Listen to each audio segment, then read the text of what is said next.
Pour tout savoir et tout connaître, tout ce qui se passe en milieu universitaire de la République démocratique du Congo, le journal universitaire est le seul magazine par excellence qui vous donne les informations fiables. Mesdames et messieurs, bienvenue à cette grande édition du journal.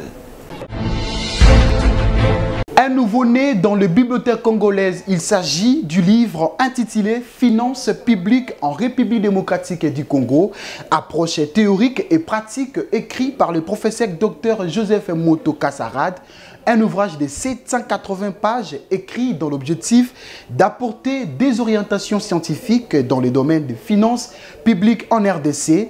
La cérémonie du vernissage a eu lieu le mardi dernier en présence de plusieurs personnalités du monde scientifique.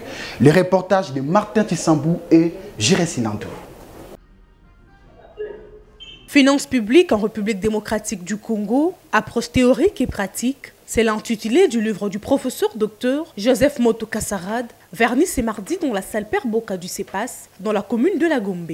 Une activité qui s'est déroulée en présence de plusieurs professeurs et membres de l'administration publique. Dans son mot, le professeur Dr Joseph Moto Kassarad a stipulé que cet ouvrage est une analyse des finances publiques et développe une touche particulière sur la gouvernance de la littérature contre la criminalité financière en République démocratique du Congo. Il y a pas mal de juristes qui ont écrit sur les finances publiques, mais ma petite préoccupation s'est reposée beaucoup plus sur les questions économiques parce que les finances publiques est considérées aujourd'hui comme une science au carrefour de plusieurs disciplines. Vous avez les droits, vous avez la science politique et en même temps aussi l'économie. Mais vous allez remarquer en lisant surtout le contenu de cet ouvrage, je ne suis pas seulement arrêté dans les aspects purement juridiques, je suis allé très loin en faisant même des analyses économiques.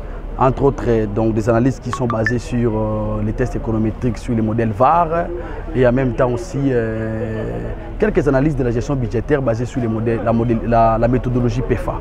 Donc, outre les différentes approches développées dans cet ouvrage, en ce qui concerne les différentes analyses, je suis allé même très loin tout en parlant sur les questions essentielles qui touchent sur la comptabilité publique. Et aujourd'hui, on appelle ça la nouvelle approche de la comptabilité publique qui est beaucoup plus recommandée, que nous devons quitter l'ancien système qui est basé sur la comptabilité à partie simple, tout en faisant un basculement vers la comptabilité à partie double.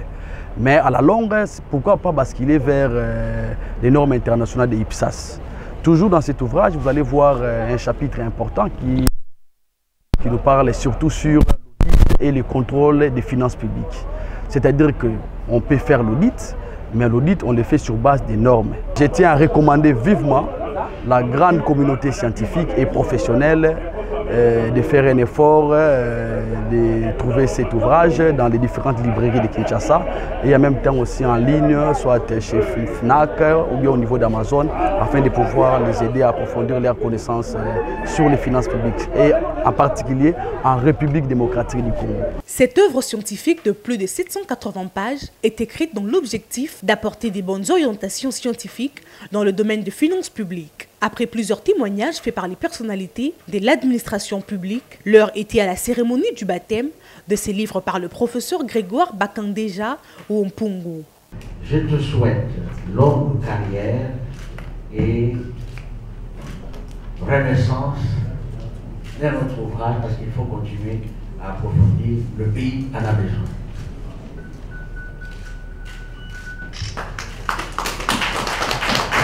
Il faut noter que l'auteur de ces livres, le docteur Joseph Moto, a exhorté les dirigeants de bien réfléchir pour envisager des réformes des finances publiques pour le développement intégral de la République démocratique du Congo.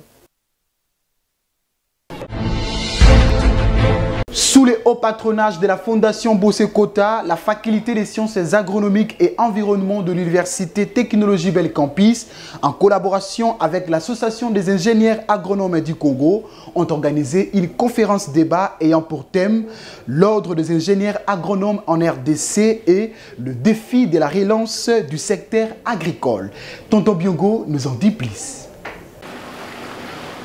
C'est par les mots des circonstances du doyen de la faculté des sciences agronomiques et environnement, représenté par le secrétaire de la dite faculté, le chef des travaux Hugues et les mots de bienvenue du professeur Jacques Sabiti, recteur de l'Université technologique Belcampus, que cette conférence a été lancée. En développant les thèmes centraux à savoir l'Ordre national des ingénieurs agronomes en République démocratique du Congo et les défis de la relance du secteur agricole, le président de l'Association des ingénieurs agronomes du Congo, Isaac Issumo, a retracé les parcours agricoles colonial de notre pays en disant que ce retour au passé a servi à puiser des stratégies afin que la revanche du sol et du sous-sol soit réelle. C'est pourquoi il demande aux ingénieurs agronomes de la République démocratique du Congo de prendre conscience car le développement d'un pays est lié aux décisions rationnelles et judicieuses dans le moment précis. Ils sont des agents qui doivent protéger les terres arables de la République démocratique du Congo et de les transformer en richesses. Le chef de l'État a déjà fait un grand pas, puisqu'il a promulgué la loi, qui donne maintenant à l'agronome le pouvoir d'organiser sa profession pour répondre aux besoins et dire à l'État ce qu'il doit faire pour que la relance du secteur agricole soit réellement concrète. Puis, le PCA de l'Université technologique Belcampus, Léopold Bossekota, a mis un accent sur l'objectif du partenariat entre l'Université Belcampus et la SIAC. Nous sommes en retard par rapport à d'autres pays qui n'ont pas les atouts comme nous. Il faut déjà que nous commencions à rattraper le retard. Et nous voulons vraiment accompagner l'association pour la mise en application de leur programme parce que c'est un programme non seulement bénéfique pour le pays, mais qui est aussi incontournable compte tenu des enjeux que nous poursuivons. Il s'y est de noter qu'après les jeux de questions et réponses entre l'orateur et l'assistance, la SIAC a octroyé un diplôme d'excellence au PCA Léopold Bossekota pour son accompagnement et souci de servir les autres. Cette activité s'est clôturée dans une bonne ambiance. Innovation ouverte et collaboration intersectorielle, c'est le thème de la conférence débat organisée par les étudiants de la deuxième licence en administration des affaires et sciences économiques de l'UPC. C'était le jeudi dernier dans le but de concilier la théorie à la pratique. Valongolou signe cet élément. Merci, je vous prie de vous asseoir. Voilà, nous allons à présent... Les étudiants finalistes de la deuxième licence en administration des affaires et sciences économiques de l'Université protestante au Congo, IPC en sigle, étaient en conférence débat ce jeudi 18 mai 2024 autour de la question de l'innovation ouverte et collaboration intersectorielle au sein de leur alma mater. L'étudiant Merlin Moutombo, chef de promotion de LDFASE, revient sur les objectifs de cette conférence débat. Alors c'était très intéressant pour nous de convier à cette table ronde beaucoup de gens pour parler de l'innovation ouverte. Alors on estime que c'était vraiment le moment opportun de parler de l'innovation ouverte, alors qu'il ferait la chronique dans d'autres contrées lointaines. Et ici chez nous, ça parle peu. Et la pratique, elle est de moins en moins encouragée, d'autant par les universitaires que dans les entreprises ou soit encore dans les organismes tant nationaux qu'internationaux. Voilà, dans les cadres congolais, je peux dire ça.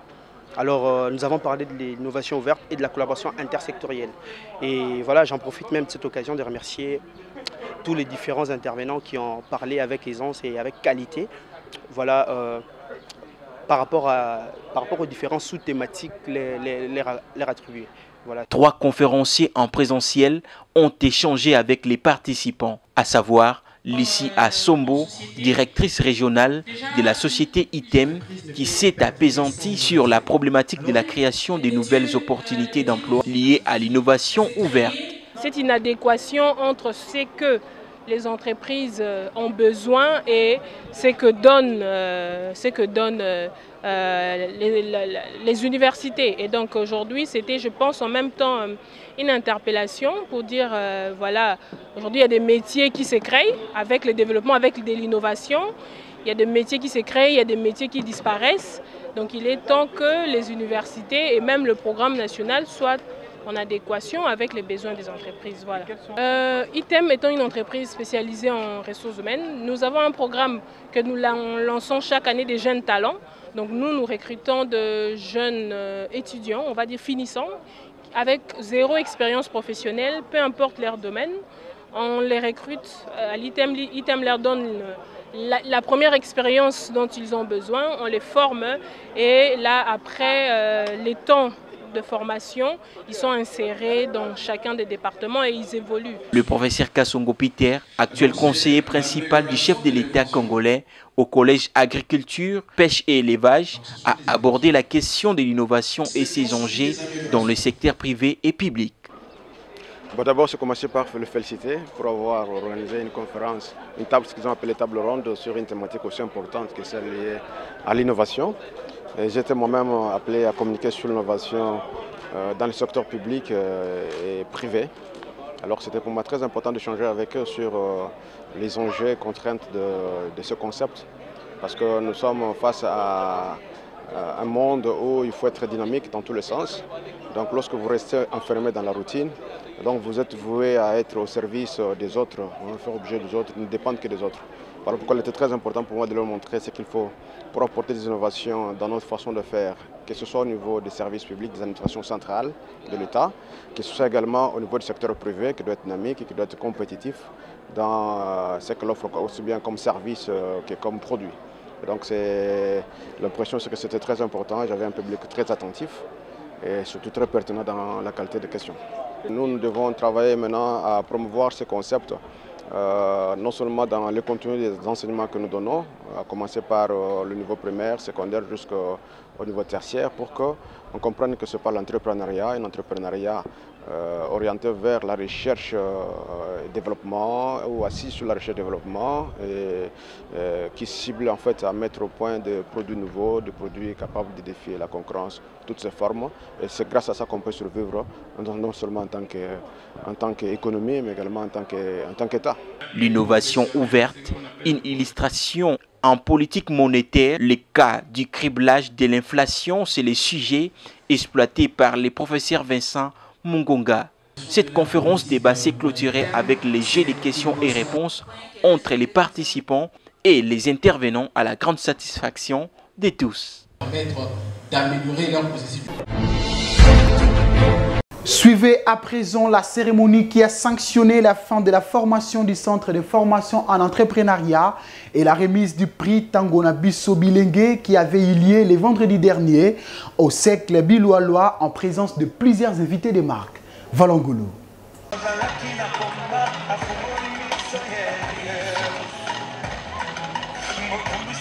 L'espace Cercle Bimoala a servi de cadre pour abriter la 4e édition de la session du centre de formation en entrepreneuriat pratique en sigle FOREP et l'ASBEL Tangona Biso Bilengue qui a décerné quelques prix d'excellence à quelques personnalités qui ont excellé durant l'année 2023. Parmi les nominés, nous pouvons citer l'honorable Fifi Masuka Saini, gouverneur du Lualaba, ici représenté par Emmanuel Mouteb, président du conseil provincial de la jeunesse du Lualaba, William Mukambila, président du conseil national de la jeunesse de la RDC, l'honorable rapporteur adjoint de l'Assemblée nationale, Ronaldo Bimoala, Théo Tissoko du Congo-Brazzaville, pour ne citer que cela. Assez exprimer ma joie, en particulier pour dire merci à la jeunesse de la RDC.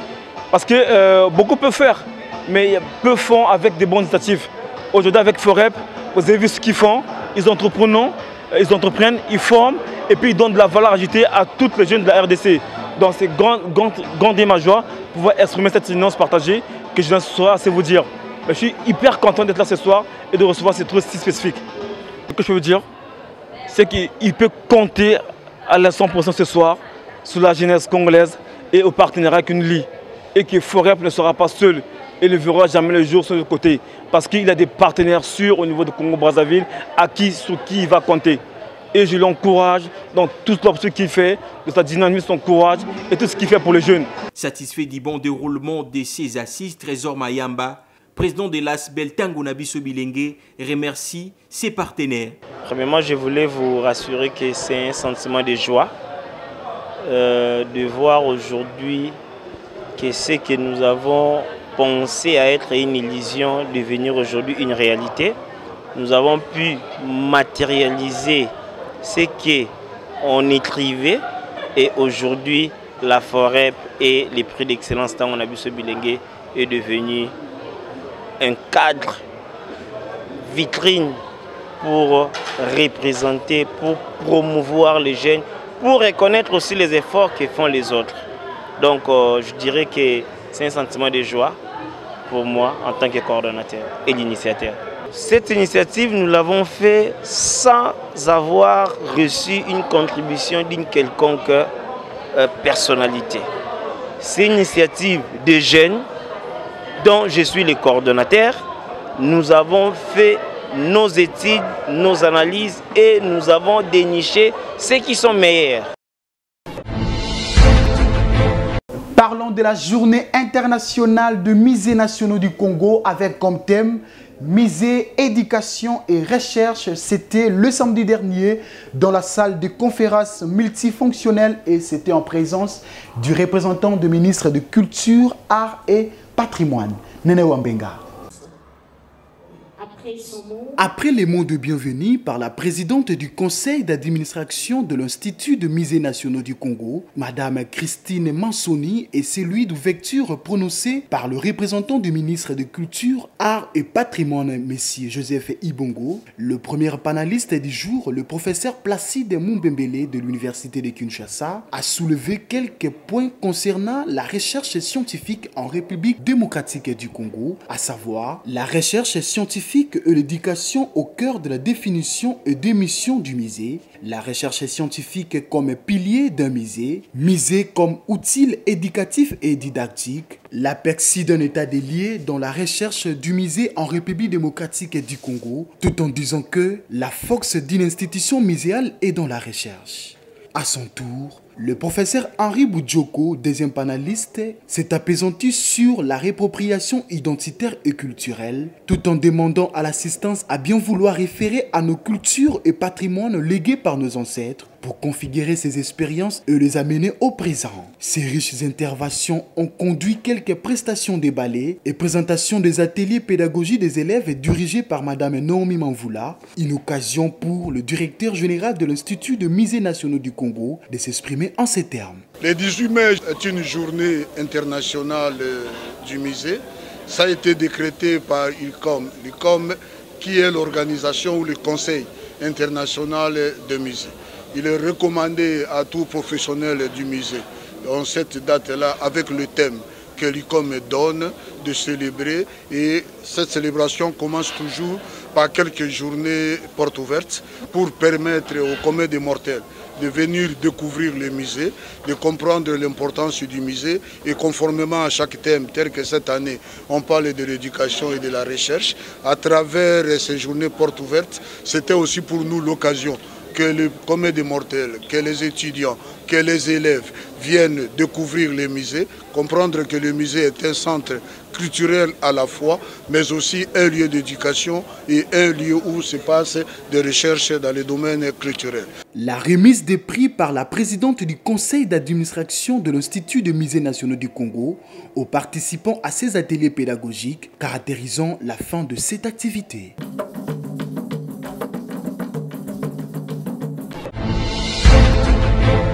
22 mai 2022, 22 mai 2024, 2 ans déjà, jour pour jour, depuis la sortie officielle de la fondation Mouelamani JBB, cher à Maître Biamba Mbombo Jean-Baptiste, dont le siège est à Kinshasa, dans la commune de Kassavubu, district de la Funa.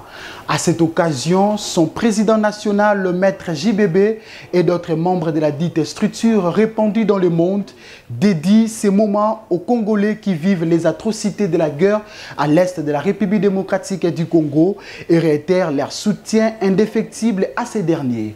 Sociabilité, encadrement et épanouissement, c'est la devise de la fondation Mouelamani JBB que nous aurons le plaisir de vous présenter sa brève historique dans nos prochaines éditions avec Georges Ndilumbi.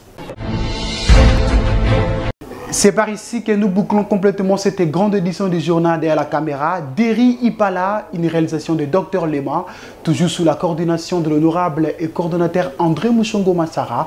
Mesdames et messieurs, merci de l'avoir suivi.